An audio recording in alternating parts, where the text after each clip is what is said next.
안녕하세요. 저는 얼마 전 귀여운 쌍둥이 손주를 보고 할머니가 된 여자입니다.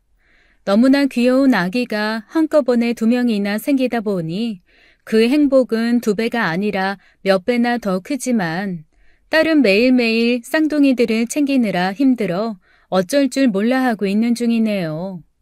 제가 힘 닿는 데까지 열심히 도와주려고 하고는 있지만 가장 가까이에서 아이들과 함께 해야 하는 엄마라는 자리를 대신할 수는 없다 보니 손주들이 귀여운 만큼 딸아이가 안쓰럽기 그지없습니다. 그리고 그런 딸아이의 모습을 보고 있자면 저도 친정엄마가 생각나면서 다시 한번 죄송한 마음도 들고 감사한 마음도 들고는 해요. 네, 저도 제 손주들처럼 일란성 쌍둥이입니다. 그 중에서도 5분 먼저 태어난 언니죠. 세상에 자신과 똑같은 얼굴인 사람이 한 명 더 있다는 건 꽤 색다른 경험입니다. 마치 거울이라도 보는 듯 즐거움도 2배지만 속상한 일도 2배죠. 태어난 순간부터 꼭 붙어서 무엇이든 함께할 친구가 있어 심심할 틈이 없다는 이야기도 되지만 태어난 순간부터 항상 경쟁을 해야 할 라이벌도 곁에 있다는 것이거든요. 부모님의 사랑부터 초콜릿 하나까지 말입니다. 쟤만 없었으면 엄마 아빠 손을 내가 둘 다 잡고 놀러 갈 수 있을 텐데 쟤만 없었으면 저 초콜릿 내가 하나 더 먹었을 수 있었을 텐데 같은 유치한 감정들이 어쩔 수 없이 함께할 수밖에 없는 순간들이 있거든요. 다행히 저는 성격 자체가 좀 느긋하다고 할까요? 아니면 무심하다고 할까요? 지면 지는 거고 뺏기면 뺏기는 거고 없으면 없나 보다 뭐 그런 성격이요. 그러다 보니 자매끼리 조금은 손해보고 살아도 된다는 마음이 컸던 것 같습니다. 그러나 주목받는 것을 좋아했던 동생은 자신이 쌍둥이인 걸 싫어하는 순간들이 많았습니다. 더 정확히는 저에게 무엇도 뺏기고 싶지 않고 저보다 더 주목받고 싶어 했죠. 은희야, 빨간 원피스를 골랐으면 노란 원피스는 언니를 줘야지. 아니면 네가 노란 원피스하고 언니한테 빨간색 원피스를 주던가. 이렇게 둘 다 네가 입겠다고 하면 언니는 뭘 입어? 언니가 네가 먼저 골라도 된다고 양보했으니 하나만 골라야지. 동생은 언제나 욕심이 많은 아이였어요. 셈이 많은 것인가 했던 적도 있지만 아마 둘 다였던 것 같습니다. 당당하게 내 것도 내 거, 네 것도 내 거라고 떼를 쓰고는 했죠. 싫어. 나는 노란색이 좋단 말이야. 아니야. 빨간색은 원래 내 거잖아. 빨간색은 내 거고 저 노란색도 좋다고. 그러니까 빨간색 원피스도 내 거고 노란 원피스도 내가 입을 거야. 그냥 논리나 설득 따위는 없이 고집을 부리고 보는 편이랄까요? 먹는 음식 같은 건 더해서 혹시나 저와 나눠 먹으라는 간식을 먼저 발견하면 제가 보기 전에 홀랑 먹어버리는 바람에 어린 시절 동생은 꽤 통통하게 살까지 쪘었습니다. 동생은 그렇게 욕심을 부릴 때마다 부모님께 혼도 많이 났고 때로는 등짝을 후두려 맞기도 했지만 그럼에도 동생은 기가 죽는 법이 없었죠. 저는 그런 동생을 보면 참 대단하다 생각했습니다. 뭘 굳이 저렇게까지 하나 그런 마음이었어요. 하여튼 저희는 그렇게 얼굴은 똑같이 생겼지만 성격은 많이 다른 그런 자매였습니다. 지인들 표현을 빌리자면 저는 그냥 물처럼 흐르는 대로 사는 타입이라면 동생은 작은 일에도 불처럼 화끈하게 달아올라 이기려고 하는 그런 타입이었습니다. 그런 동생이 몇 분 차이로 저보다 늦게 태어나는 바람에 평생 제 동생이 됐으니 그게 평생의 불만이었죠. 동생 기준으로는 태어난 순간 이미 저한테 진 거니까요. 그래서 그런가 동생은 특히 저한테는 무엇이든 이겨야 했습니다. 학교를 다닐 때는 성적도 저를 이겨야 했고 운동도 저를 이겨야 했어요. 친구도 더 많아야 했고 부모님의 관심도 더 많이 받아야 했습니다. 제가 반장이 되면 학생회장 선거에 나간다고 설쳤고 제가 100점을 받아오면 다음 날부터 공부를 한다고 잠도 자지 않았어요. 제가 계주 대회 대표로 나간다고 하면 본인도 나가겠다며 매일 밤 달리기 연습을 하는 등 하여튼 본인을 피곤하게 굴렸습니다. 연애도 마찬가지였어요. 제가 고등학교에 다닐 때 같은 반 남학생에게 고백을 받고 사귀기 시작하자 다음날 동생도 자기네 반에서 제일 잘생긴 남학생에게 고백을 받았다면서 사귀기로 했다고 하더군요. 그리고는 넷이서 함께 데이트를 하자고 졸랐습니다. 그리고는 그 데이트 중에 제 남자친구가 저한테 몇 번 웃어주는지, 손을 몇 번 잡는지, 가방을 들어줬다든지, 작은 머리끈을 하나 사줬다든지, 하나하나 다 체크했다가 그 남학생에게도 요구했고, 그러다가 그 남학생이 화를 냈어요. 야, 너 뭐냐? 맛있는 거 사준다고 해서 나오라고 하더니 왜 이렇게 사람을 귀찮게 해? 쟤들은 또 뭐고? 아이, 거기다 왜 내가 네 가방을 들어줘야 하는데? 네가 들면 되지, 넌 손이 없냐? 왜 나한테 들어달라고 해? 완전 진짜 어이가 없네. 야, 됐으니까 나 주기로 했던 운동화나 얼른 내놔. 나 여자친구 만나러 가야 된다고. 제가 남자친구가 생겼다는 이야기를 들은 동생이 자기 딴에는 급한 마음에 제일 괜찮아 보이는 남학생에게 가지고 싶다던 운동화도 사주고 맛있는 것도 사주겠다면서 불러낸 모양이었습니다. 그런데 그게 제대로 될 리가 있나요? 중간에 열이 받은 그 남학생이 동생에게 성질을 내버려서 다 들통이 나버렸죠. 그런데 그때 저희가 데이트를 하던 곳은 저희 학교 애들이 주로 놀던 장소였던 터라 그 모습을 본 학교 학생들이 많은 게 문제였습니다. 거기다 그 남학생도 그 상황을 어떻게 말하고 다녔는지 동생이 돈을 주고 남자를 샀다는 소문이 돌게 되었어요. 야, 너랑 손 잡으면 얼마 주는 거야? 내가 키스까지도 가능한데 말이야. 데이트하면 네가 돈 다 내는 거지? 나 피자 먹고 싶은데 내일 데이트할까? 아, 피자도 같이 먹어주고 손도 잡아주고 원하면 가방도 들어줄게. 그럼 나 얼마 받는 거야? 그런데 문제는 저와 동생이 같은 얼굴이라는 것이었습니다. 동생에게 이상한 소문이 돌고 추궁거리는 남학생들이 생겨났다는 것은 저 역시 남학생들의 끊임없는 성추행을 받아야 한다는 뜻이었죠. 나는 돈 안 줘도 되는데 대신 우리 집에 같이 가자. 오늘 우리 집 엄마 아빠 안 계셔서 비거든. 그러니까 우리 집에서 같이 맛있는 거 시켜 먹고 재밌는 것도 하고 그러자. 응? 아이, 내가 친구한테 진한 짭지도 빌려놨어. 응? 응? 아이, 우리 집 가자. 응? 그때만 생각하면 지금도 아찔합니다.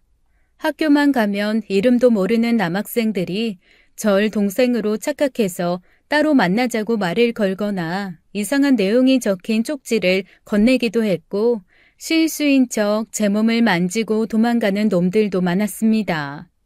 그것 때문에 친구들도 저와 다니는 걸 불편해했고 저는 남자친구와도 헤어지게 되었어요. 그러다 집 앞에서 저희를 기다리고 있던 남학생들 무리에게 끌려갈 뻔한 일까지 생겼고 경찰이 학교까지 출동하게 되었습니다. 그 때문에 저희 부모님들과 학교 선생님들까지 모든 사실을 알게 되셨고 선생님들은 나름 그 일에 대해서 수습해 주려고 하셨지만 결국 저희가 학교까지 옮기는 것으로 정리하게 되었어요. 그 와중에도 동생은 저에게 사과하기는커녕 이 모든 게 저에게 남자친구가 생겨서 벌어진 일이라며 큰 소리를 치더군요. 내가 뭘? 내가 왜? 난 그냥 언니가 남자친구 생겼다고 하니까 걱정돼서 같이 가주려고 한 줄밖에 없는데 나 억울해. 억울하다고. 왜 나한테만 그래? 왜 나한테만 그러냐고. 그때 알았습니다. 동생이 좀 상식이 안 통하는 수준이라는 걸요.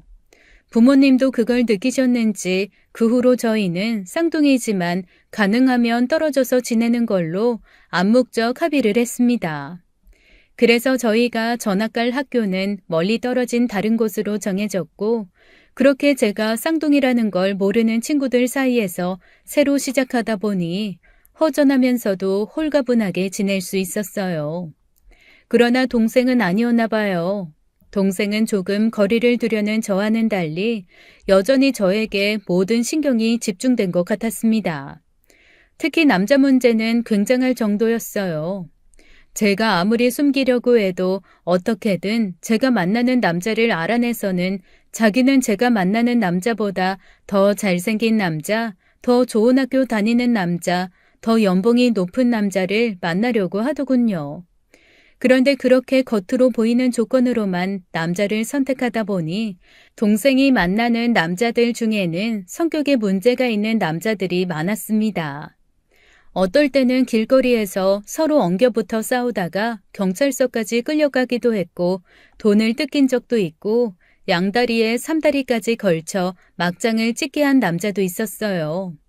그런 남자들만 만나는 동생이 걱정돼서 한마디 할라치면 어머, 언니, 그게 무슨 말도 안 되는 소리야? 남자한테 중요한 게 성격이라니, 마음이라니. 언니는 그런 게 눈에 보여? 어떻게 보여? 사람 만날 땐 우선 겉으로 보이는 조건 보고 그게 마음에 들어서 만나다 보면 성격이 맞기도 하고 안 맞기도 하는 거지. 어떻게 보이지도 않는 내면을 먼저 보라고 하는 이상한 소리라고 있어? 언니, 지금 내 남자친구가 언니 남자친구보다 조건 좋으니까 질투나서 그러는 거지? 언니 속 보여. 부러우면 그냥 부럽다고 해. 동생과 말이 통하지 않는다는 것은 이미 알고 있었고 제가 보기에 정말 이상한 남자 같아도 동생은 그 남자의 외적 조건이 저보다 좋기만 하면 만족하는 것 같았습니다. 그러니 제 말을 들을 리가 없었고 그렇다 보니 더 보탤 말도 없었어요. 그나마 다행이었던 건 제 동생이 연애는 정말 이상한 남자들과 마구 했지만 결혼하겠다고 데리고 온 남자는 지극히 평범했다는 것이었습니다. 부모님이나 저나 얼마나 다행이라고 생각했는지요. 물론 그 시기는 미묘했어요. 제가 당시 애인에게 프로포즈를 받고 슬슬 집에 남자친구를 소개할까 하는 이야기를 하던 중이었습니다. 나도 결혼할 남자 있어. 지금 만나는 남자랑 결혼하기로 했어. 그니까 나는 내일 그 남자 인사시키러 데리고 올게. 제가 결혼하겠다고 하니까 그때 만나고 있던 남자와 무조건 결혼하겠다고 나선 동생이었죠. 단 하루라도 저보다 먼저 결혼하고 말겠다는 동생의 의지가 보였습니다. 그리고 모두에게 운 좋게도 당시 동생이 만나고 있던 남자는 외적 조건은 좀 떨어졌지만 성격은 무난해서 동생의 까칠함도 잘 받아주던 그런 남자였어요. 그리고 동생을 참 사랑하던 남자였기 때문에 동생의 결혼 제안에 흔쾌히 대답했고 그렇게 동생은 저보다 일주일 먼저 결혼 허락을 받게 되었습니다. 하여튼 옆에서 보면서 굳이 저렇게 피곤하게 살 필요가 있나 싶었지만 동생은 참 꾸준하게 혼자만 저와 경쟁을 했어요. 그런데 결혼까지 비슷한 준비에 하게 되었다. 뭐 누구나 예상할 만한 일이 벌어질 것 같았습니다. 그러니 저는 결혼 준비하면서 미리미리 동생에게 준비 내역을 건넸어요. 이건 내가 알아본 결혼식장이야. 이게 식장 비용이고 신혼여행은 여기로 가기로 했어.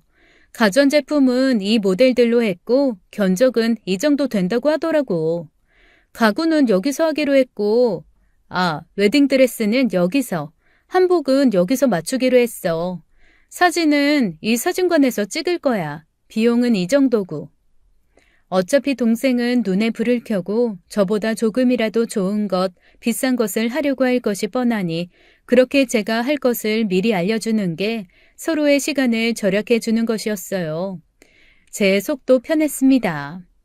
결국 동생은 저보다 한 달 먼저 저보다 10만 원 더 비싼 결혼식장에서 10만 원 더 비싼 웨딩드레스를 입고 결혼식을 올렸고 한 단계씩 윗등급의 가정과 가구를 갖춘 신혼집에서 결혼 생활을 시작했어요.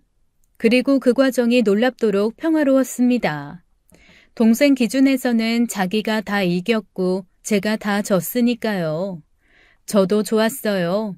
저는 결국 원하는 대로 결혼했고 동생에게 시비를 걸리지 않았으니까요.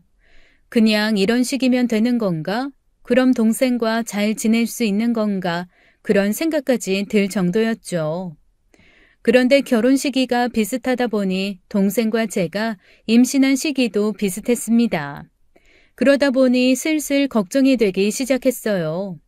설마 이러다가 동생이 우리뿐 아니라 우리 아이들까지 비교하면서 경쟁하려고 하는 건 아닐까 하고요. 그리고 혹시나가 역시나였습니다. 쌍둥이 아니랄까봐 이것마저 닮아서 저희는 거의 일주일 차이로 딸을 출산하게 되었습니다. 그리고 예상했던 대로 저희가 했던 경쟁은, 아니 저희를 두고 동생이 했던 경쟁은 고스란히 저희 딸들에게로 옮겨갔어요. 언니, 우리 딸은 벌써 의자 잡고 일어선 거 있지? 운동신경이 이렇게 좋아도 되는 건지 모르겠어. 이러다 조만간 걸을 것 같아. 거기다 벌써 엄마 소리를 해.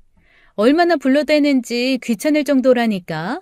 벌써부터 엄마를 이렇게 귀찮게 하다니 우리 애 천재인가 봐. 그런데 언니 딸이 신은 신발 어디 거야? 좋아 보이는데 얼마 주고 산 거야? 선물 받은 거야?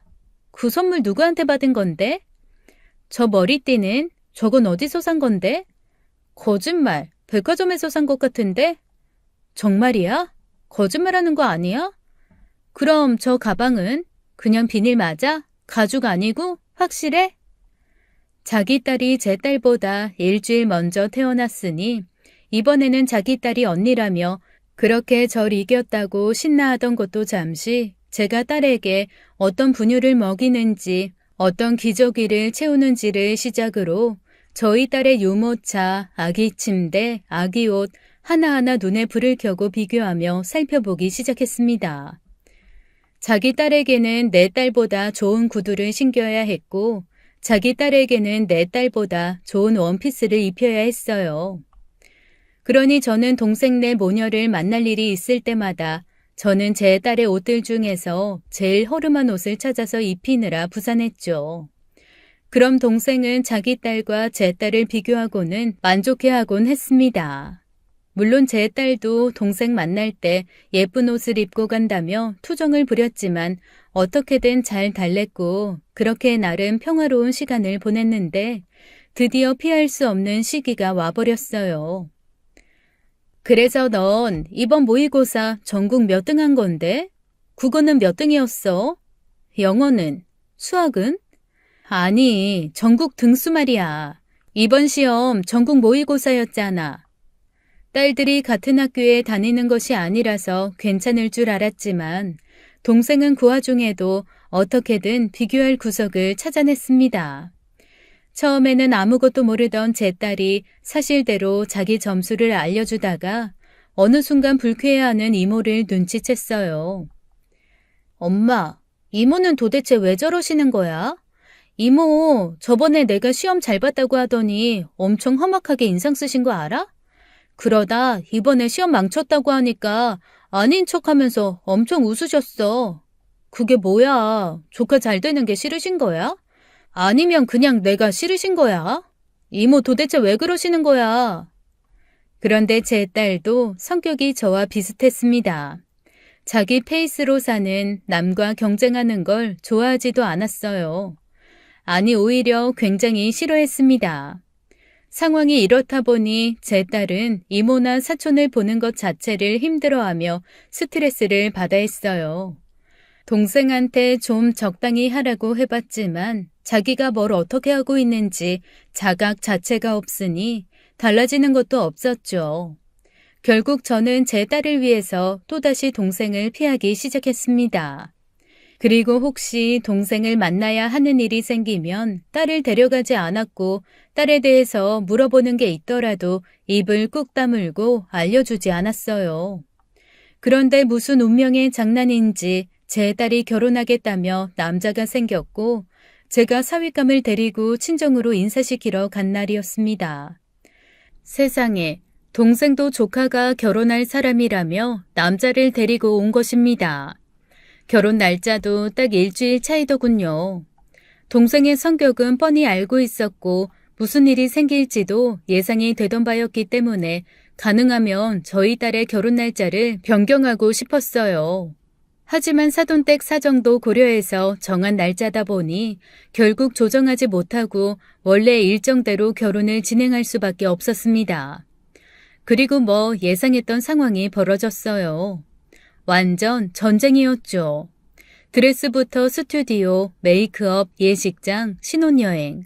하나하나 다 물어보고 비교하고 태클 걸어오고 시비 걸고 정말 머리가 깨질 지경이었습니다.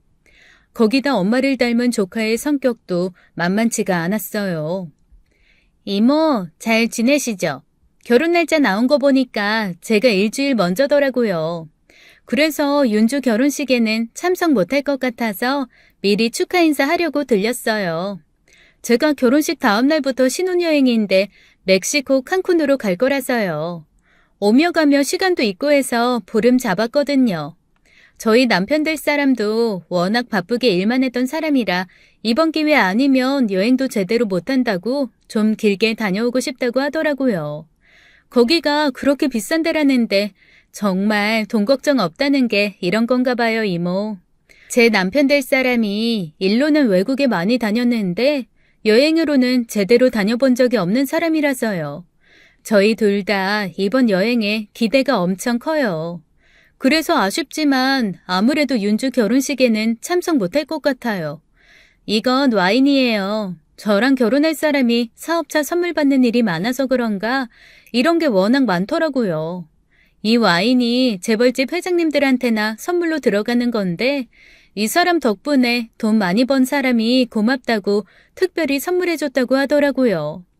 첫날 밤에 분위기 잡으면서 마시라고 하세요. 아, 이모, 들으셨죠? 저랑 결혼할 사람 전문적으로 투자 자문하는 사람이에요.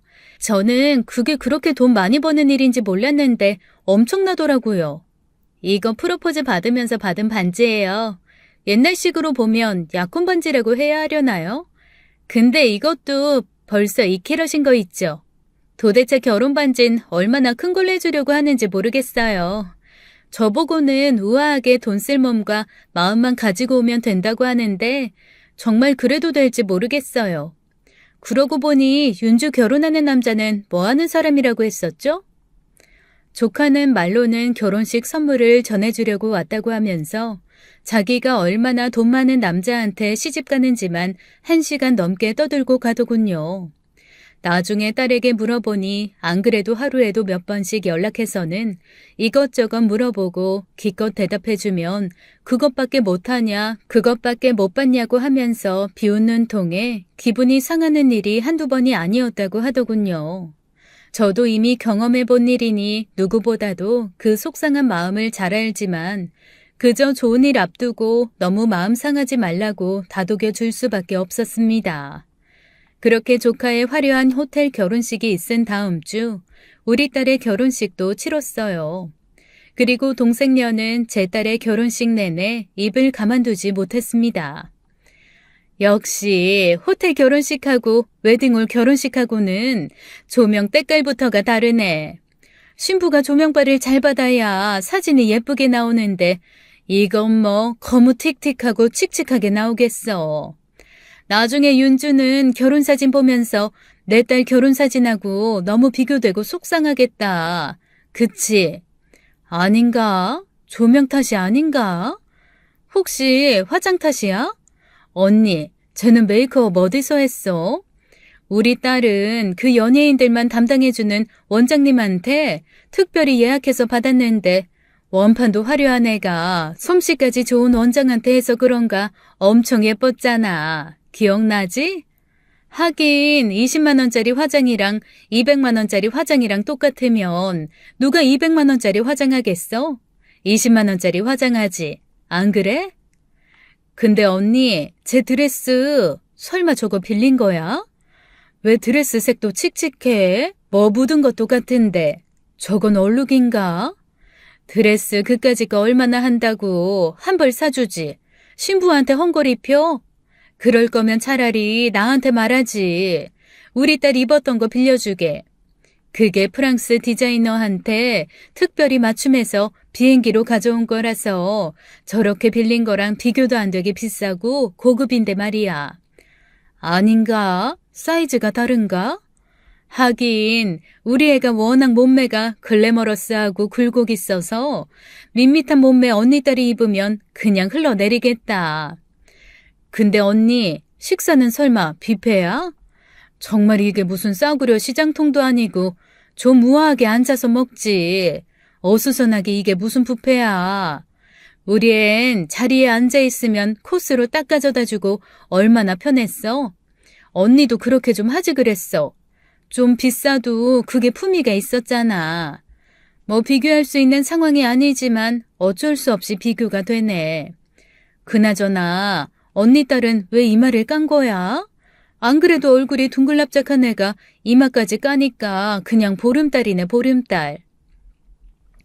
내 딸이 주인공이 되어서 모두의 축복을 받아야 할 결혼식에 와서는 어쩜 그렇게 수많은 단점들을 찾아내서 제잘제잘 그것도 자기 딸과 비교해서 주관적인 단점들만 찾아내 입을 털고 있는지 정말 그 주둥이를 다다다 때려주고 싶은 마음이 굴뚝이었습니다. 혼주만 아니었다면 아마 10대는 넘게 때려줬을 것 같은 심정이었어요. 그래도 좋은 날이니 듣고 흘리자, 못 들은 척하자, 오늘만 무사히 넘기자, 그러고 나면 다시 저거하고는 거리를 두자, 그렇게 다짐에 다짐을 하는데 결국 일이 터져버리고 말았습니다. 아니, 내가 뭐 나쁜 뜻으로 그런 것도 아니고 난 그냥 이모니까 안타까워서 하는 말 아니니. 이왕이면 더 좋은 결혼식이었으면 해서 한 말이었지. 사실 지금 네 패백 음식이나 네 패백 한복이 너무 후진 건 사실이잖아. 시댁 식구들한테 처음 인사드리는 자리인데 이렇게 후진 거 내놓으면 그게 네 첫인상 되는 거야. 난 그게 걱정돼서 한 말인데 넌 뭘 그런 걸 가지고 울고 그러니? 사람 민망하게. 난 그냥 니네 신랑 공무원이라던데 그럼 사회적 체면이 있는 건데 이왕 할 거 좀 제대로 했으면 더 좋지 않았겠냐 이런 조언도 못하니? 내가 이모인데? 근데 니네 신랑 공무원이 맞기는 하니? 몇 급 공무원인 거야? 공무원인데 어떻게 화해놓은 것 중에 제대로 된 게 없냐? 아유, 어쨌건 얼른 뚝 쳐. 궁금한 거 물어볼 수도 있지. 그걸 가지고 뭘 이 난리를. 예, 얼른 그쳐. 누가 보면 이모가 조카 결혼하는 날 악담이라도 해서 올린 줄 알겠다. 딸이 패백을 준비하러 간 사이 저는 손님들에게 인사를 하고 있었는데 그 사이도 못 참은 제 동생이 딸에게 가서 입을 털었던 모양입니다. 안 그래도 잔뜩 긴장하고 있던 딸아이가 결국 못 참고 울음을 터뜨렸어요. 그 모습을 본 저 역시 폭발하고 말았죠. 야, 이년아. 입 좀 닥쳐, 이년아. 정말 왜 이러냐? 응? 제발 철 좀 들어. 네 딸 시집 잘 갔으면 거기 감사하면서 살면 되는 거지. 왜 남의 딸 결혼식에서 입초사를 떨긴. 자식 가진 사람 남의 자식 가지고 입 터는 거 아닌 거야. 그러니까 제발 네 딸이나 신경 써. 네 딸하고 네 사위나 신경 쓰라고. 내 딸하고 내 사위한테 신경 좀 꺼. 내 딸이 패백 음식으로 어떤 걸 준비하던 내 사위가 몇 급 공무원이건 네가 도대체 무슨 상관인데? 내가 너한테 밥을 달랬어? 집을 달랬어? 아니면 우리 딸 걱정을 해달랬어? 왜 아무 데서나 입조심 못하고 오지랖 부려서 결국 애를 울리는데? 제발 우리한테 신경 좀 꺼라, 응? 제발 돈 잘 버는 네 사위나 신경 쓰라고. 그 사위 돈 어떻게 써야 하는지 고민하는 네 딸하고 그 고민이나 같이 해주라고. 내 딸하고 내 사위는 내가 챙길 테니까. 한평생 얄미운 동생이었지만 크게 화를 내본 적은 없었던 저였어요. 그런데 딸 일이 되니까 결국 더 이상 참지 못하겠더라고요. 평생 성질이라는 걸 내본 적이 없던 언니가 그렇게 악을 써대니 동생도 그때는 좀 움찔하는 것 같더군요. 다행인지 한동안은 눈치도 좀 봤고요. 진심인지는 모르겠지만 그날 제 딸에게 사과도 했습니다. 물론 나중에 들으니 결혼식에 참석한 다른 친척들을 붙잡고 제 사위가 도대체 몇 급 공무원인지 하는 일이 뭔지 근무하는 부서가 어디인지 아냐고 꼬치꼬치 캐물었다고 하더군요. 하는 꼬라지를 보아하니 저러다 제 사위한테도 폐를 끼치게 될 것 같은 불안함에 절대 입 조심하라고 딸에게도 신신당부하고 또 했습니다. 그렇게 난장판이 된 결혼식도 끝났습니다. 그러나 다행히도 딸과 사위는 잘 지냈어요. 사위는 바빴지만 책임감 있는 남자였고 기대만큼 성실하게 새로운 가정을 잘 꾸려나갔습니다. 딸도 속상한 마음을 잘 추스르고 알콩달콩한 신혼생활을 즐기는 듯 했어요. 그러다 보니 저도 화가 좀 식어가더군요.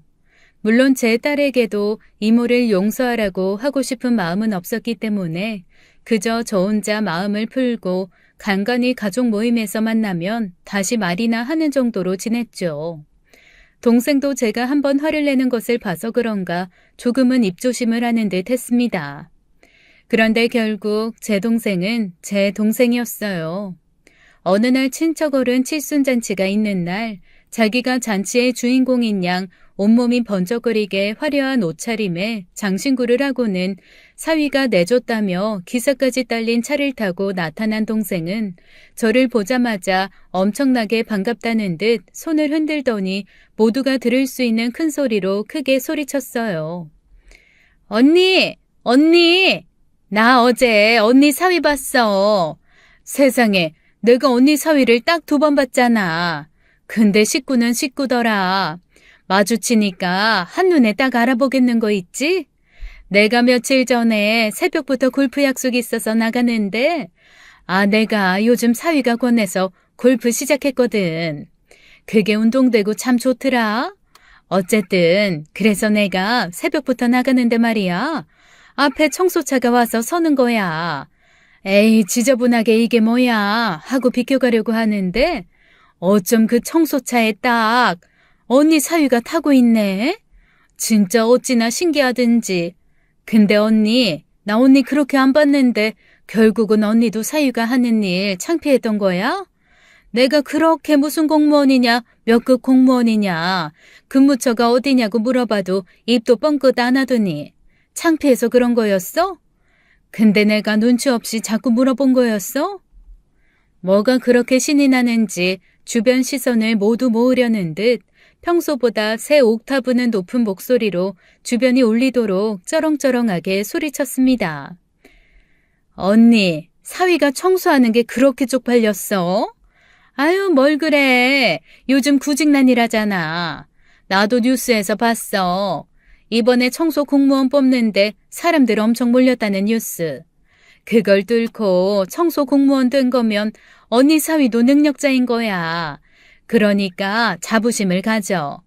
물론 우리 사위처럼 고급스러운 사무실에 앉아서 여름에는 시원하게 겨울에는 따뜻하게 근무하면서 큰돈 버는 사람도 있겠지만 어떻게 사람들이 다 그러고만 살겠어? 안 그래? 그래도 언니 사위 같은 사람 있으니까 우리가 길 걸을 때 깨끗한 거 아니겠어? 다들 감사해야 돼. 안 그래?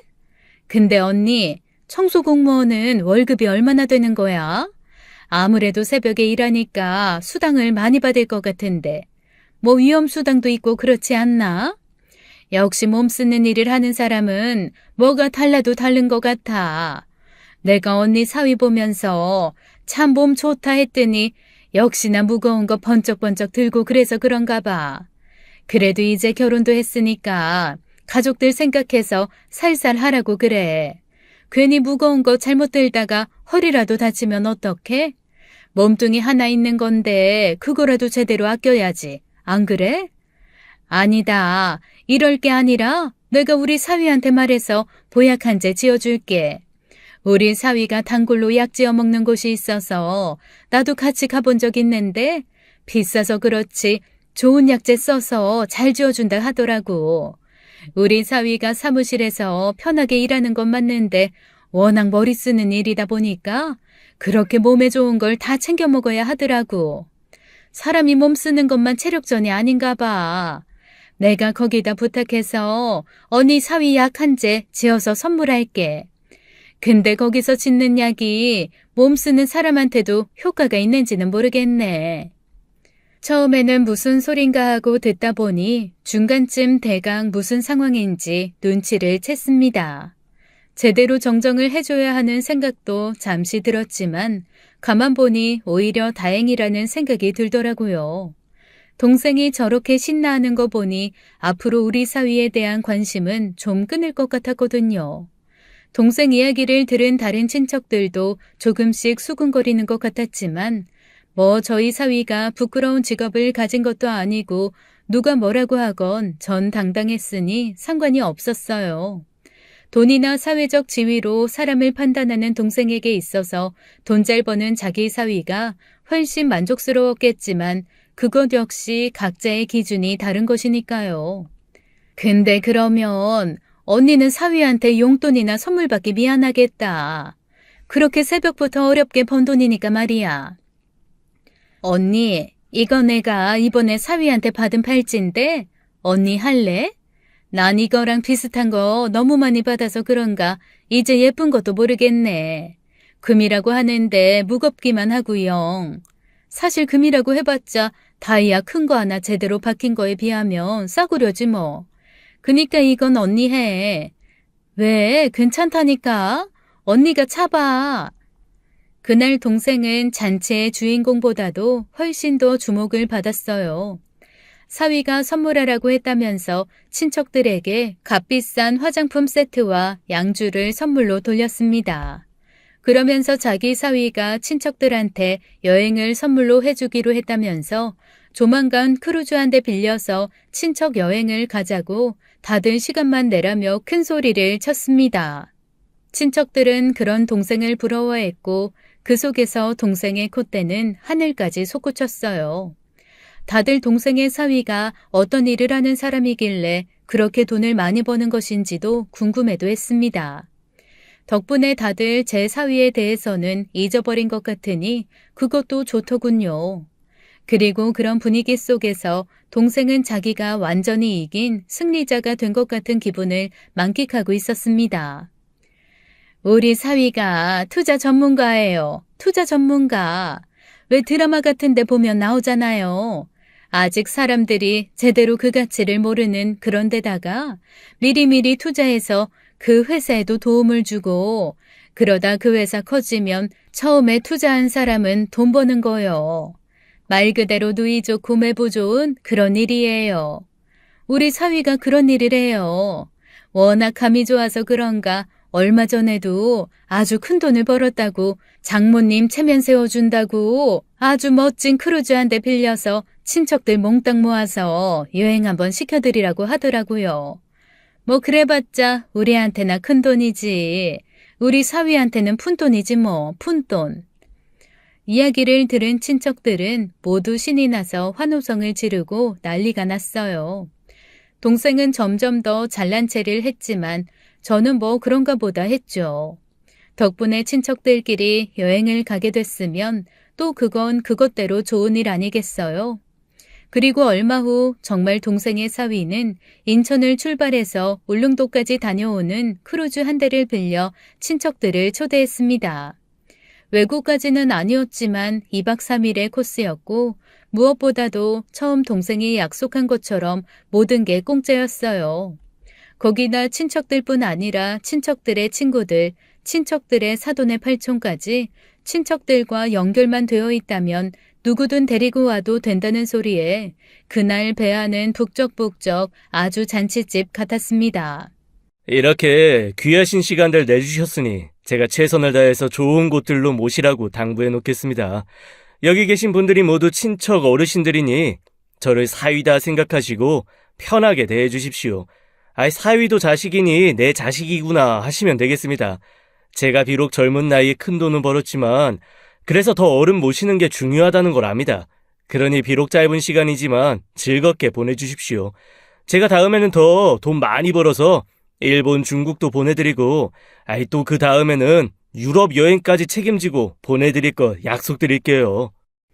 머리부터 발끝까지 명품으로 차려입고 화려한 말솜씨를 뽐내며 큰돈을 펑펑 써대는 동생의 사위를 보며 친척들은 샘을 내기도 하고 부러워하기도 했습니다.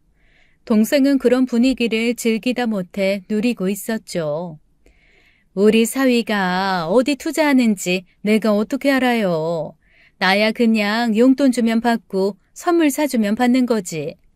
그런 거야 어려워서 말해줘도 내가 아나? 아유, 그렇게 궁금하면 우리 사위한테 가서 물어보든가요. 설마 친척 어른이 물어보는 건데 알려주겠죠. 그런데 물어보시면 뭐 하시게요? 우리 사위가 아무리 친척 어른들이라고 챙겨주는 건 챙겨준다고 해도 설마 그 투자에 껴달라고 그러려는 건 아니죠?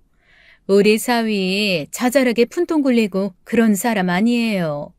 우리 사위한테 돈 맡기는 분들 다 뉴스에 나오는 그런 사람들이라고요. 유명한 재벌이나 정치가나 뭐 그런 사람들이요. 그러니까 괜히 친척이라고 투자에 껴달라고 그래서 우리 사위 곤란하게 하면 안 돼요. 동생은 친척들을 단속하는 척했지만 이미 돈 냄새를 맡은 사람들이 동생의 사위를 가만둘 리 없었어요. 친척들은 도대체 이렇게 큰 돈을 척척 써댈 정도로 큰 돈을 번 젊은 투자가가 어디에 투자해서 돈을 번 것인지 궁금해했고 다음에 투자할 곳이 어딘지도 궁금해했습니다. 동생은 왜 그런 것을 궁금해하냐고 펄쩍 뛰었지만 계속 궁금해하는 사람들이 많아지자 동생의 사위는 할 수 없다는 듯 친척들을 모아놓고 자기가 다음에 투자할 종목에 대해서 설명을 해주는 듯 했어요. 그러자 친척들은 점점 더 모여들어서 그 이야기를 듣기 시작했고 결국 분위기는 전문적인 투자 설명회가 되어버렸습니다. 그 모습을 보며 괜찮은 건가 하는 마음이 들었지만 언니 사위가 오죽 잘 알아서 설명할까 싶기도 했고 그런 투자는 소액으로는 받지 않는다는 말에 어차피 투자도 못할 테니 그냥 저러고 넘어가려니 했습니다. 저희 친척들은 모두 소박하게 사는 분들이어서 그런 곳에 투자할 여윳돈을 가지고 계실 만한 분들이 많지 않으셨거든요. 그렇게 동생의 사위가 투자 설명회를 하고 있을 동안 저는 잠이 쏟아져 방으로 들어가 잠을 청했어요. 그래서 그날의 분위기가 어디까지 흘러갔는지를 전혀 몰랐습니다. 언니는 언제 들어가서 잠을 잔 거야? 어제 한참 찾았는데 없어서 당황했네. 다들 눈에 불 켜고 우리 사위 붙잡고 어디에 어떻게 투자해야 하는지 물어보고 있는데 언니는 잠이 와? 언니가 그러니까 발전이 없는 거야. 내가 다른 사람들은 몰라도 언니는 챙겨주려고 했는데 없어서 얼마나 당황했는지 알아? 원래 우리 사위가 투자하는 곳이 소액은 절대로 안 받아주는 곳인데 내가 언니 처지는 딱해서 특별히 부탁했어. 우리 사위도 언니니까 특별히 받아준다고 했으니까 걱정하지 말고 있는 돈만 투자해도 된대. 언니, 지금 모아놓은 돈이 얼마나 있어? 빌릴 수 있거나 꿍쳐놓은 돈 있을 거 아냐. 그거 다 하면 얼마나 동원할 수 있어?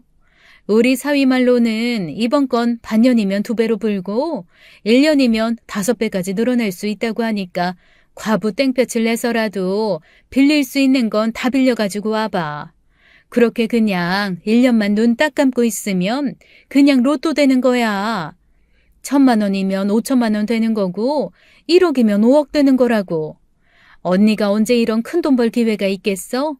나도 아무리 사위라고 해도 매번 껴달라고는 부탁 못하고 이번에야 말 나온 김에 특별히 부탁한 거지. 언니니까 특별히 챙겨주는 거라고. 이런 기회 쉽게 오는 거 아닌 거 알지? 그니까 이번 기회에 언니도 돈 좀 만져봐. 그래야 언니 사위도 청소일같이 험한 일 그만둘 거 아니야. 젊은 사람한테 언제까지 청소일 시킬 건데. 손주라도 태어나봐.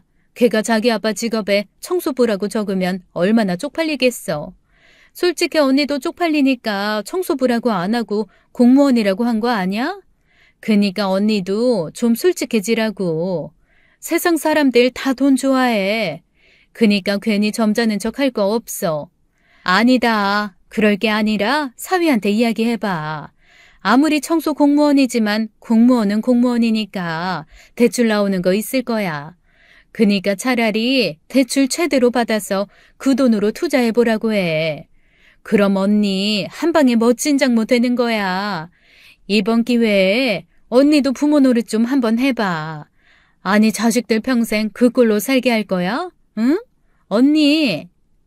동생은 다시 없을 기회라며 저를 설득하려고 했지만 큰 욕심이 없던 저는 그냥 한 귀로 듣고 한 귀로 흘렸습니다. 그런 저를 보며 동생은 한심해하는 듯 했지만 그 역시 그런가 보다 했죠. 사람 사는 방식이 다 틀린 것인데 얼굴이 닮은 쌍둥이라고 생각이 닮으라는 법은 없잖아요. 그렇게 저는 그 일을 머릿속에서 아예 잊고 있었습니다. 그런데 몇 달이 지났을까요? 친척들의 연락이 쏟아지기 시작했습니다. 그게 무슨 말씀이세요? 동생 사위가 투자금을 들고 날랐다뇨. 무슨 투자금이요? 당숙모님, 동생 사위한테 무슨 투자하셨어요? 얼마나요? 네? 아니 그런 큰 돈이 어디서 나셨어요? 아니 무슨 투자길래 대출까지 받아서 하셨던 건데요? 그날 크루즈에서 투자 설명을 들은 친척과 지인들 중 상당수가 동생의 사위에게 따로 연락을 했고 소액 투자는 안 된다는 말에 어떻게든 자신들이 마련할 수 있는 모두 최대한의 돈을 마련해서 건넸다는 것이었어요. 당장 몇 달만 있으면 2배로 오른다는 소리에 흥분을 했던 모양이었습니다. 조금만 생각해봐도 현실적으로 가능한 수익률이 아니었을 텐데 다들 뭐에 홀린 듯 돈을 마련해서 동생의 사위에게 가져다 주었다는 거예요. 그것도 혹시나 안 받아주면 어쩌나 걱정까지 해가면서요. 그런데 역시나 동생의 사위가 그 투자금들을 모두 들고 날라버린 것이었죠. 그 때문에 동생은 지금 거의 정신줄을 놓은 상황이니 저보고 해결하라고 친척들이 연락을 해대는 것이었습니다. 놀라서 동생의 집으로 가보니 그곳에는 친척들은 물론이고 그날 크루즈에 타고 있었던 지인들까지 몰려들어서 난장판이 된 상황이었습니다. 모두들 동생과 조카를 붙잡고 드자비를 하고 있었고 동생과 조카는 정신줄이라도 놓은 듯 얼굴에 아무 표정이 없었어요.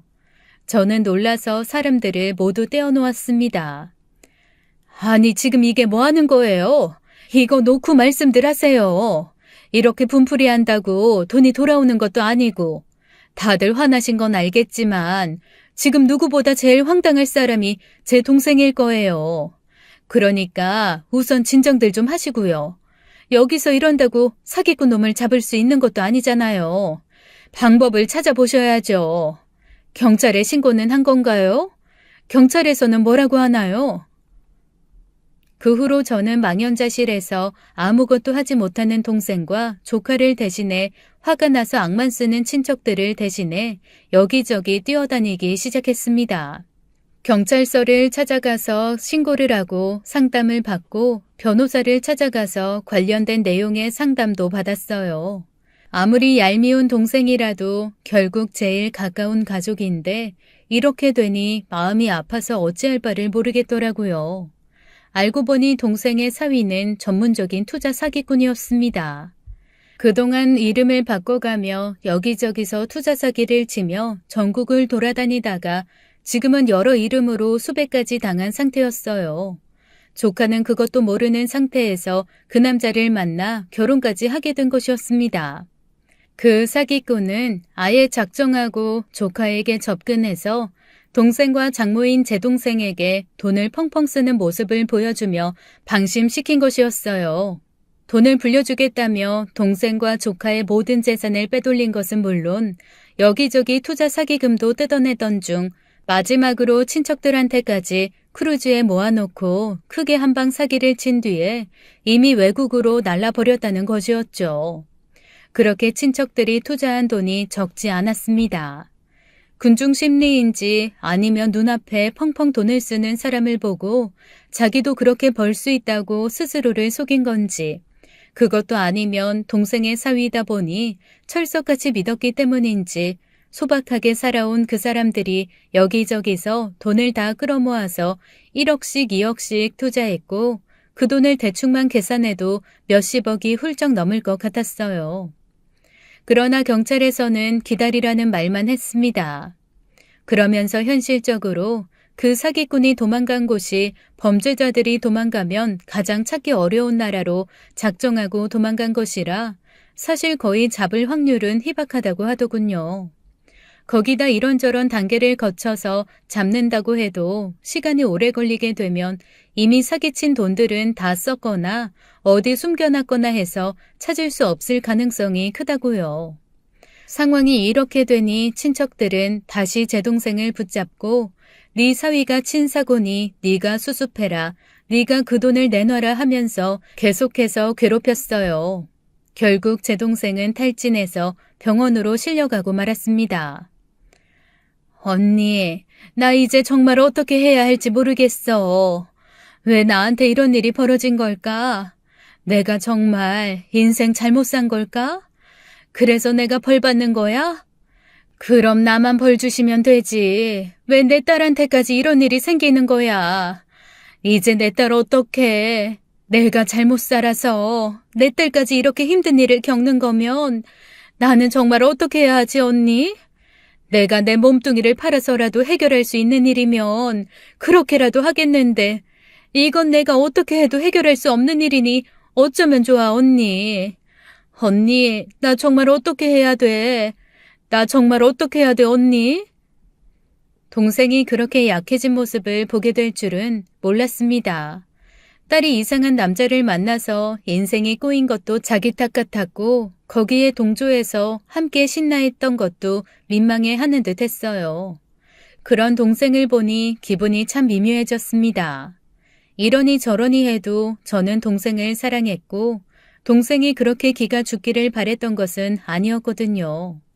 그저 이제 나이에 어울리는 차분함을 가졌으면 하는 마음, 그리고 남에게 상처 주는 말을 구분하고 가릴 수 있을 정도면 좋을 것 같았죠. 그래도 그 기운 좋고 잘난 척 좋아하던 동생이 풀이 죽다 못해 아무것도 먹지 못해 영양제를 꼽고서 딸에게 미안하고 친척들 볼낯이 없다며 사기꾼에게 속아서 신나했던 자기가 너무 한심하다며 침대에서 일어나지도 못하고 매일매일 울기만 하는 모습을 보니 제 마음도 같이 미어지더군요. 의사도 동생이 너무 큰 충격을 받아 짧은 시간에 많이 약해졌다면서 이대로는 정신적으로 버티기 힘들 것이라고 했습니다. 결국 그 모습을 함께 지켜보고 있던 제 딸이 너무 걱정됐는지 남편에게 도움을 청하겠다며 나섰어요. 저도 평소 같으면 끼어들지 말라고 말렸겠지만 이제는 도저히 그럴 상황이 아니라는 판단이 들어서 미안하지만 힘을 써달라고 함께 부탁했습니다. 그리고 동생이 혹시라도 나쁜 마음을 먹을까봐 다독였어요. 이렇게 있는다고 일 해결되는 것도 아닌데 왜 축 처져서 불쌍한 척하고 있어? 차라리 평소처럼 뻔뻔하게 나와. 네 잘못 없으니까 억울하다고 소리나 치라고. 왜 이렇게 기가 죽어서 있어, 왜? 이번 일은 우리 사위가 어떻게든 힘써본다고 하니까 너도 기운 좀 내고 기다려봐. 일 해결되는 걸 보려면 너도 정신 좀 차려야 할 거 아니야. 그래야 돈을 벌어 갚든 잘못했다고 사과를 하러 다니던 그 사기꾼 있는 곳으로 잡으러 가던지 할 거 아니야. 우리 사위가 그 사기꾼을 잡아온다는 소리를 듣고는 무슨 말도 안 되는 소리냐며 콧방귀를 뀌던 동생이었어요. 청소부인 제 사위가 무슨 능력으로 그 사기꾼을 잡아오냐고요. 그것도 이미 외국으로 날라버렸다는데 말이죠. 그러나 사위에게 일을 부탁한 지 3일이 채 되지 않아서 연락을 해왔습니다. 장모님, 그 사기꾼 놈 지금 필리핀에 있다고 하네요. 그쪽에 있는 팀원한테 협조 요청했고요. 피해 금액이 적지 않은 상황이라 신속하고 긴밀하게 함께 진행해주기로 했습니다. 다른 일도 아니고 이모님 일이고 친척들 일인데요. 당연히 제가 도와야죠. 거기다 나쁜 놈 잡는 건 원래 제가 하는 일인데요. 걱정 말고 기다리세요. 원래 저희 부서 일은 아니지만 제가 직접 나가서 꽁꽁 묶어서 데리고 올 테니까 걱정 말고 기다리고 계세요. 사실 우리 사위는 7급 공무원입니다. 흔히들 국정원이라고 부르는 곳에 소속되어 있죠. 주로 현장 근무를 하고 있어서 이런저런 몸쓰는 일을 많이 하는 것도 사실입니다. 그러나 사위가 하는 일의 특성상 소문나서 좋을 게 없으니 혹시라도 귀찮은 일이 생기지 않도록 딸에게도 비밀로 하라고 당부를 한 터였어요. 아마 동생이 사위를 마주쳤다는 날도 아마 청소원으로 위장해서 잠복 근무를 하고 있던 게 아닐까 생각했습니다. 물론 저는 사위가 청소를 한다고 해도 상관없었어요. 딸이 사랑하는 사람이라는 게 중요하고 열심히 성실히 일하는 게 중요하니까요. 어쨌건 그랬던 저지만 이런 상황이 되니 어쩔 수 없이 제가 먼저 사위에게 부탁을 하게 되더라고요. 그리고 모든 것을 알게 된 동생, 거기다 사기꾼이 있는 곳을 알게 됐다는 소리를 듣자마자 눈을 번쩍 뜨더니 주사바늘을 뽑고는 당장 자기가 잡으러 가겠다며 거기가 어딘지 알려달라고 의욕을 불태우더군요. 그런 동생을 다시 침대에 눕히고 우리 사위가 알아서 잘하고 있으니 넌 얌전히 기다리면서 앞으로 어떻게 사과할지나 궁리하라고 했죠. 몸을 추스르도록 달랬습니다. 불행 중 다행이라고 해야 할지 그 후에는 모든 일이 빠르게 진행됐어요. 사위가 예전에 함께 일했던 동료가 마침 필리핀에 파견을 나가 있었고 그 동료의 적극적인 도움으로 동생의 사위, 아니 그 사기꾼 놈을 늦지 않게 잡아올 수 있었으니까요. 빠르게 잡은 덕분에 그 사기꾼 놈은 사기친 돈을 쓸 시간도 없었는지 대부분의 돈을 아직 가지고 있었고 그렇게 사기당했던 돈 전부는 아니었지만 대부분의 돈까지 회수할 수 있게 되었습니다. 결국 제 동생은 그 일로 친척들에게 큰 망신을 당하고 폐를 끼치기는 했지만 그나마 돈을 돌려줄 수 있었으니 다행이라면 다행이었죠. 그 사기꾼이 한국으로 들어온 순간 저는 솔직히 동생이 그 사기꾼을 죽이는 게 아닌가 걱정이 될 정도였습니다. 경찰이 동생에게서 그 사기꾼을 보호하려고 했으니 말 다했죠. 모든 분노 에너지를 폭발시킨 동생은 정말 무시무시했더랬습니다. 야 이씨 삐리리 삐리리 삐리리리 삐리리 할 새끼야. 삐리리가 삐리리 하니까 삐리리로 삐리리를 해버려라. 내가 아주 니놈 삐리리를 삐리리해서 삐리리 삐리리 삐리리를 할 테니까 각오해 이 새끼야. 뭐 그 후는 제 예상을 크게 빗나가지 않았습니다. 자신의 사위가 아니 자신의 사위인 줄 알았던 사기꾼 놈이 친사고를 우리 사위가 해결해 준 순간 이제 자신이 제 밑이라고 아예 작정을 해버린 듯 설설 기기 시작했어요. 제발 그러지 말라고 해도 듣지도 않았고 저와 딸 집에 시시때때로 반찬을 해다 나르면서 나름의 은혜 갚기를 하고 있죠. 그러면서 도대체 국정원에 대해서 무슨 상상을 하는 것인지 우리 사위의 일에 대해서 비밀을 지켜야 한다며 마치 자기도 스파이라도 되는 것처럼 행동하는 바람에 좀 귀찮기도 합니다. 중간중간 자신의 이웃집 여자가 수상하다거나 자기가 단골인 마트집 캐셔가 수상하다는 등 제보를 하며 뒤를 캐보라는 이상한 의뢰도 하지만 절대 무시하고 있어요. 앞으로는 부디 큰 사고는 치지 않는 선에서 다시 예전에 자신감 있는 동생이 됐으면 하는 마음이 있으면서도 이렇게 평화로운 시기를 포기하고 싶지 않은 마음도 있기는 합니다.